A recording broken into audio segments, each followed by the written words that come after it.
नगरीपते भाग्यानां परिभागाय भव्यरूपाय मङ्गलम् पितृभक्ताय सततं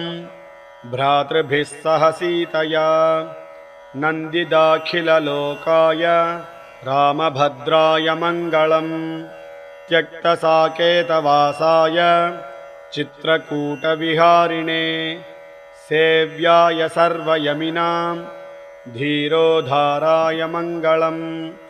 सौमित्रिणा च जानक्या चापबाणासिधारिणे संसेव्याय सदा भक्त्या स्वामिने मम मङ्गलम् दण्डकारण्यवासाय खण्डितामरशत्रवे गृध्रराजाय भक्ताय मुक्तिदायास्तु मङ्गलम् सादरं शबरीदत्त फलमूलाभिलाषिणे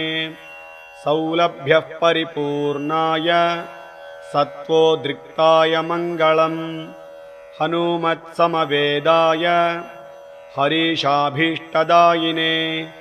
वालिप्रमथनायास्तु महाधीराय मङ्गलम् श्रीमते रघुवीराय